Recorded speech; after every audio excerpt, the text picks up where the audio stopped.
যে আমরা সন্ধ্যেবেলা এখানে এসে ঘুরে গেছি এবং আমরা সবাই ছিলাম তখন একেতে বর্ষা। বারবার আমি বলেছি চারিদিকে ছেলেপেলেদের আসতে বাধা দেওয়া হচ্ছে, শহীদ পরিবারগুলোকে পুলিশ পুরো ঘিরে রেখে দিয়েছে তাদের বাড়ি।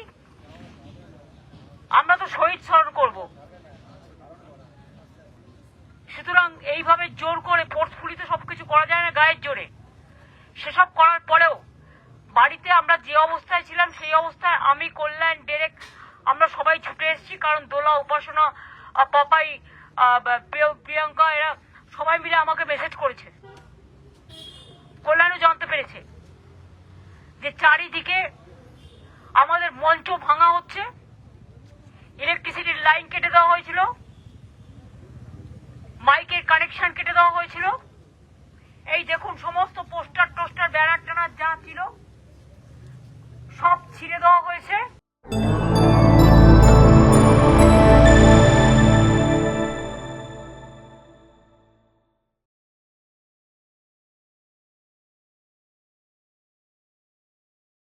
কিন্তু তার প্রশাসনিক যে বিষয়গুলি আছে এটা আগে কেউ স্বীকার করুন। 1993 সালের 21শে জুলাইয়ের গণহত্যার পর থেকে কবি সুভাষ মুখোপাধ্যায়কে মাথায় রেখে কমিটি করে মানুষকে বলে ব্যাংক অ্যাকাউন্ট খুলে শহীদ পরিবারগুলিকে আর্থিক সাহায্য দেওয়া, তারপর মমতা বন্দ্যোপাধ্যায় যখন যেভাবে সুযোগ পেয়েছেন শহীদ পরিবারগুলিকে কাজের ব্যবস্থা করে দেয়া, প্রত্যেক বছর 21শে জুলাইকে একটা গোটা জাতীয় ভারতবর্ষের রাজনৈতিক ক্যালেন্ডারে প্রতিষ্ঠা করে দেওয়া তাৎপর্যের দিক থেকে, এবং শহীদ পরিবারগুলিকে প্রত্যেক বছর সম্মান দেওয়া এবং সঙ্গে থাকা, এটা তো কোনো গণ আন্দোলনে শহীদদের ক্ষেত্রে দেখা যায় না, যেটা অভিভাবকের মতো মমতা বন্দ্যোপাধ্যায় করে এসছে।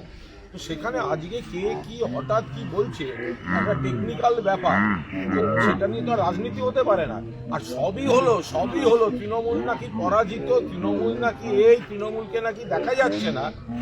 আর শুধু মমতা বন্দ্যোপাধ্যায় সভাটা ভাঙার জন্য পুলিশ প্রশাসন, বিজেপি, গদ্দার, গুন্ডা সবাই নেমে পড়লো। আর ভয়টা তো পায় মমতা ব্যানার্জিকে, ভয়টা তো পায় তৃণমূল কংগ্রেস।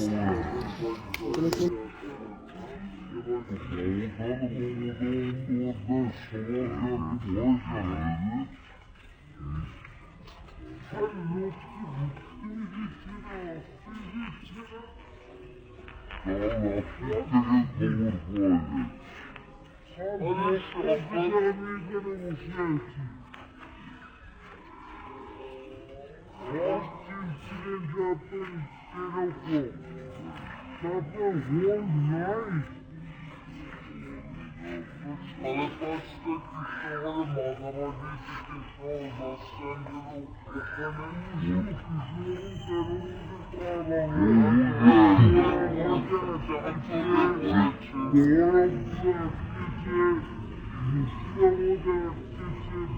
ব্যাপক পরিবেশ। সেটা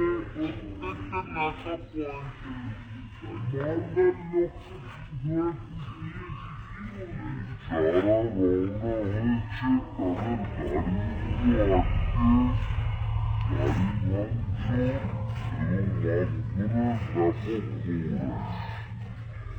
কাল রাত্রি একটা এমন একটা রাত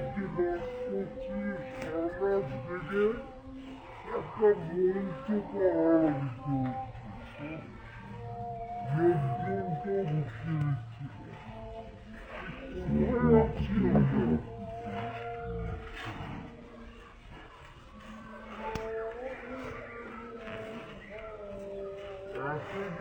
ব্রেন নেগেটিভ কাজ করে, ব্রেনটাকে